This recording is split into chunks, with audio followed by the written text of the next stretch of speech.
O Natal, como conhecemos hoje, tem uma origem complexa, tendo raízes pagãs, romanas e também cristãs, surgindo de uma mistura de celebrações antigas, bem antes de ser associado ao nascimento de Jesus.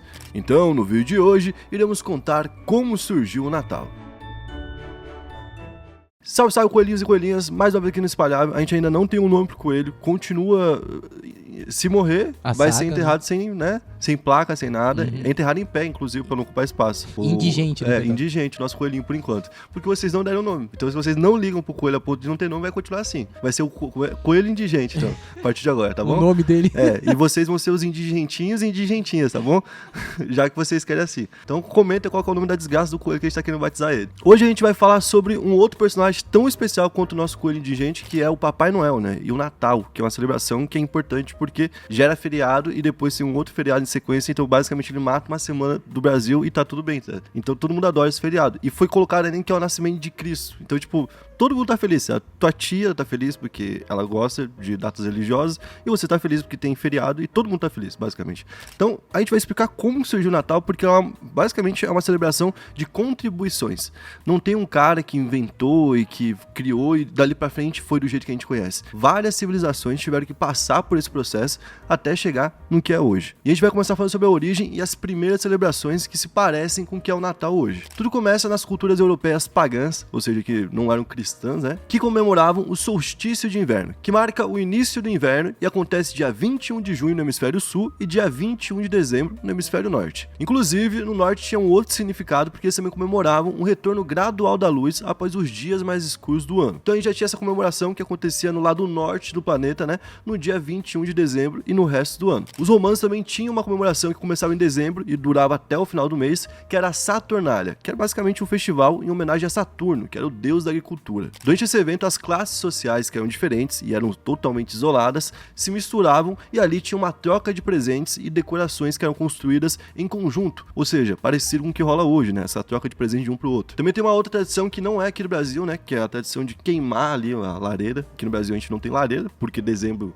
tá um calor do caramba, É verdade. né? Mas na gringa eles têm essa tradição que vem do Festival Yule, que era um festival feito por vikings e germânicos, e lá durante essa época de solstício eles queimavam um tronco de Yule, que é uma madeira típica do norte, que é parecida até com um pinheiro que a gente tem por aqui, e cantavam músicas sobre aquilo que estava acontecendo, que também ajudou a criar algumas músicas de Natal. A igreja viu então que essa data era algo em comum em todas as sociedades do mundo, basicamente, né? E aproveitou disso para poder criar um momento ali para comemorar o nascimento de Jesus, mesmo que essa não seja a data exata que Jesus nasceu. Então, no século IV, a igreja católica definiu o dia 25 de dezembro como sendo ali a data de nascimento de Jesus, né? E, inclusive, eles se aproveitaram de tudo que estava rolando e falaram, bom, vamos fazer um negócio que vai ficar agradável para todo mundo e vai ficar mais fácil de popularizar o cristianismo. Então se espalhou melhor pela Europa e durante a Idade Média, por exemplo, era muito popular na Inglaterra medieval. Tanto que todo final de ano era muito comum também eles fazerem ali aqueles grandes banquetes e missas, que é algo que também rola por hoje. Mas como ele foi ligado à religião, ele também foi caçado por conta disso. A gente teve a reforma dos protestantes, que teve ali os puritanos ingleses, que caçaram vários tipos de hábitos e comportamentos por 2 séculos, no século XVI e no século XVII,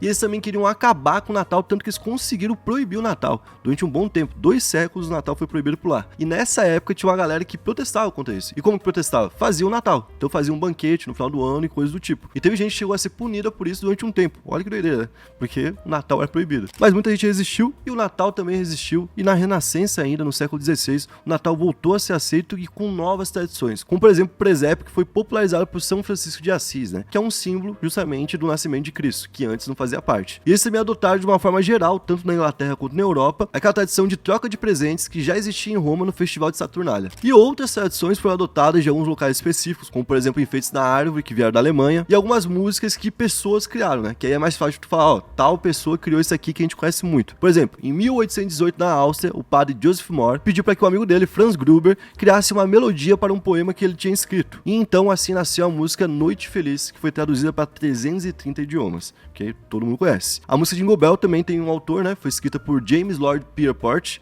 em 1857 e não foi criada por pro Natal. Na verdade foi criado pros invernos, que naquela época era comum a galera nessa época do ano, no final de ano, esquiar por aí porque tava muito frio. E aí a gente tinha essa ideia de Natal que era um pouco parecida ali no hábito, né, que a gente tem hoje, mas não tinha o principal símbolo, que era o Papai Noel, por exemplo, não tinha as cores, que é a cor vermelha, por exemplo, não tinha a ideia de ter uma guirlanda, de ter as renas, não tinha nada disso que a gente conhece hoje. Era mais o hábito de se reunir no final do ano, comer água e trocar um presente. Quando que o Natal ficou então mais parecido com o que é hoje? No século XIX isso começa a acontecer com o Natal americano, que foi influenciado pelo escritor americano Washington Irving. Esse cara queria transformar o Natal num momento de união e generosidade. Ele foi inspirado por um cara chamado Charles Dickens, que criou a Christmas Carol, que foi um livro publicado em 1843, contando a história dos fantasmas de Scrooge. Inclusive tem até um filme dessa história e tem um livro também. Eu até, tipo, quando era criança, eu tinha que fazer um trabalho, que tinha que ler um livro e fazer um resumo. E aí eu sabia que tinha um filme, que eu tinha visto uma vez na loja pirata. Pode crer. Eu falei, bom, tem um filme disso aqui, então não vou precisar ler.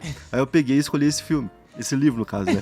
E aí eu vi o filme e fiz, e por sorte é igual, é a mesma história. Então pode assistir o filme ou ler o livro, que a história vale a pena. E basicamente conta a história de um cara que ele não era generoso, que ele era mão de vaca, que ele não dava nada pra ninguém, né? E que por conta disso ele é visitado por 3 fantasmas. Um que é do passado, um que é do presente e outro que é do futuro, né? Mostrando inclusive coisas que ele poderia ter mudado na vida dele, como ele poderia estar vivendo melhor. E aí daquela lição de moral mostra que o Natal é um tempo de generosidade, né? E aqui então surge a imagem de alguém que precisa ser essa pessoa generosa, né? A imagem do Noel. E um poema que foi publicado em 1823 fala pela primeira vez sobre como era esse Papai Noel. O nome do poema é Uma Visita de São Nicolau e é conhecido também como A Noite Antes do Natal. Ali ele fala que o Papai Noel tinha a barba branca, que tinha um saco de brinquedos, que ele descia pela chaminé e que andava em um trenó puxado por renas. Tanto é que ali também ele dá o nome que a gente conhece das renas até hoje, né? Que é o nome do Rudolf, né?